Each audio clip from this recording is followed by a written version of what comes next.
Olá, me chamo Marcos, sou ministro e pregador do Evangelho e cumpro uma palavra das Sagradas Escrituras que vai dizer: ide por todo mundo e pregai o Evangelho a toda criatura.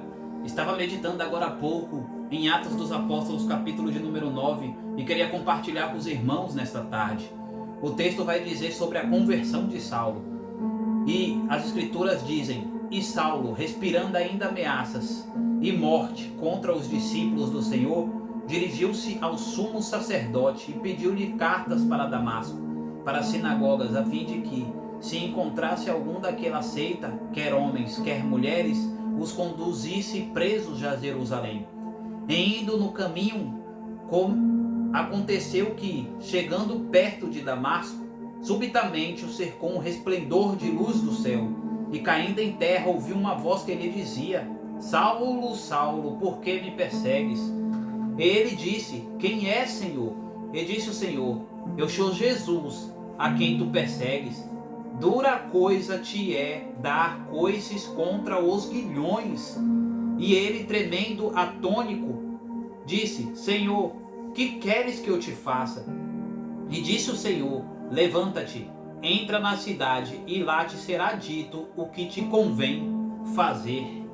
Glorificado seja o nome do Senhor. Neste dia tão abençoado, eu quero te trazer uma palavra que o texto vai dizer sobre a conversão de Saulo. Essa palavra é muito poderosa. Essa palavra está dizendo que Saulo estava perseguindo a igreja.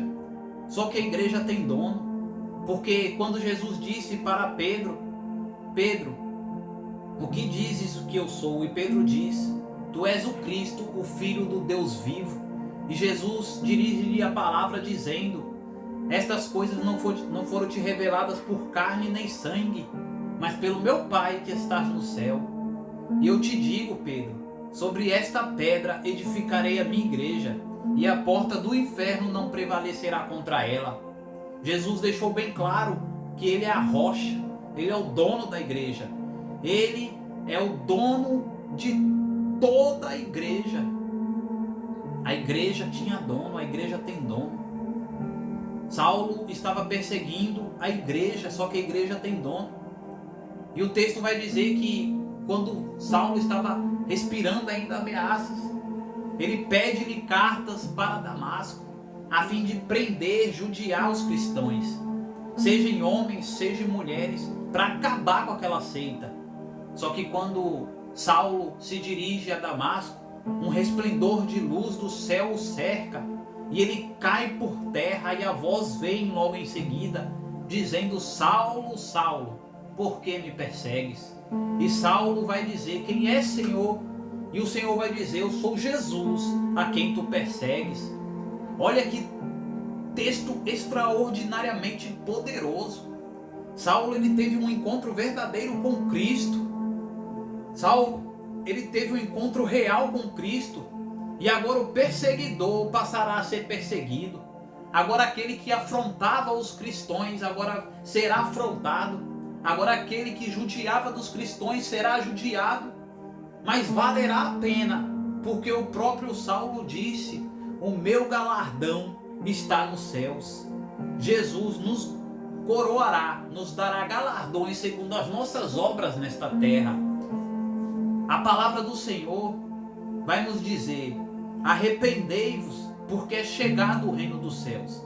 Está lá escrito em João, capítulo de número 1.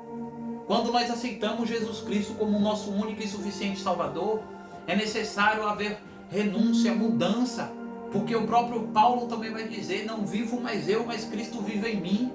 Então nesta tarde que nós venhamos entender esta palavra, deixar Cristo trabalhar, nos converter dos nossos maus caminhos e nos voltar para Cristo quanto antes, porque Ele nos ama e Ele nos chama ao arrependimento.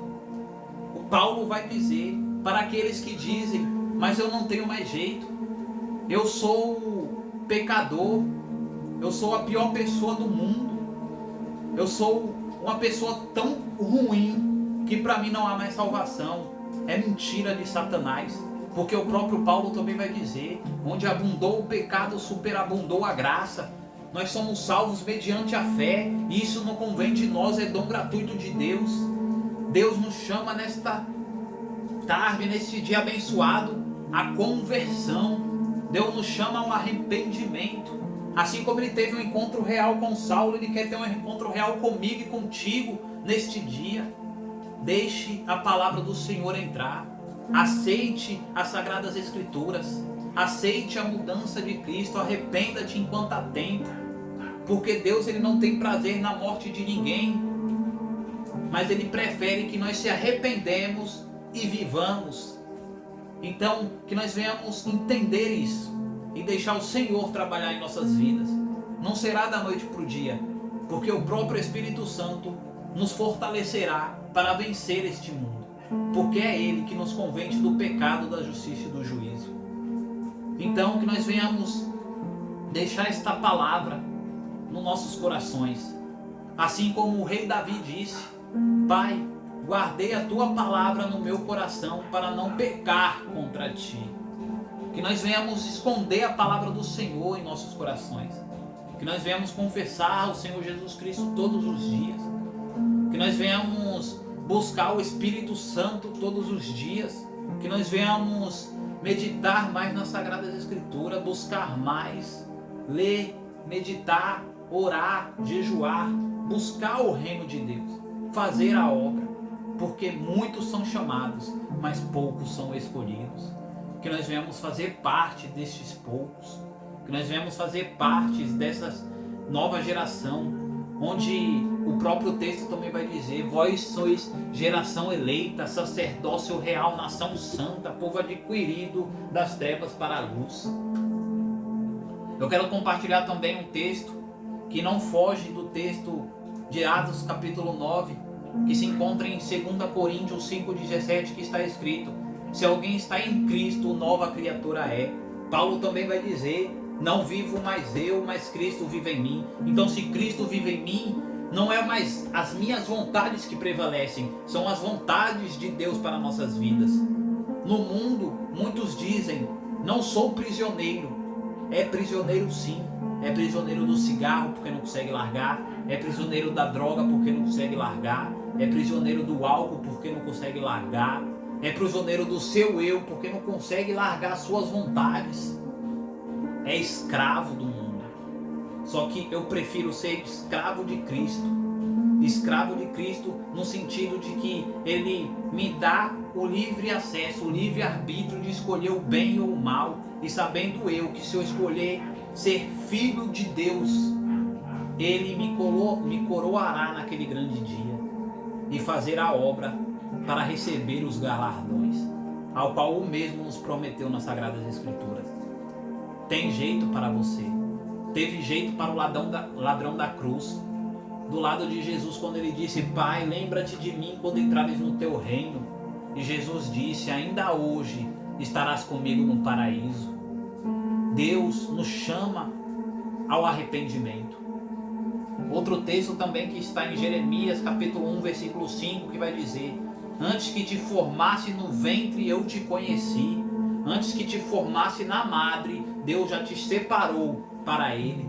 O texto também vai dizer lá em Romanos capítulo 8, versículo 28, todas as coisas cooperam para o bem daqueles que amam a Deus. 1 Timóteo 1, 15 e 16 vai dizer: Paulo fala que recebeu misericórdia mesmo sendo perseguidor. Ele estava perseguindo a igreja. Paulo estava perseguindo o dono da igreja. E o dono da igreja teve um encontro com ele, Jesus Cristo, o Filho do Deus vivo. E ali agora o perseguidor passará a ser perseguido. Quantas afrontas, se lemos o texto de Atos dos Apóstolos até todas as cartas de Paulo, nós vamos ver o tanto que este homem sofreu juntamente com os outros discípulos, mas sabendo ele que o galardão deles está guardado nos céus, que a recompensa deles será lhe dada, e que eles não escolheram o Senhor Jesus Cristo por obrigação, não. Eles escolheram sabendo que somos maus e que necessitamos de Cristo em nossas vidas, que somos pecadores, que necessitamos da graça em nossas vidas. Nesta tarde, neste dia abençoado, eu te deixo esta palavra. Eu te deixo esse texto maravilhoso. a conversão de Saulo. Que nós venhamos nos converter dos nossos maus caminhos, se voltar para Deus o quanto antes. Te deixo com esta mensagem e até a próxima, se Deus quiser.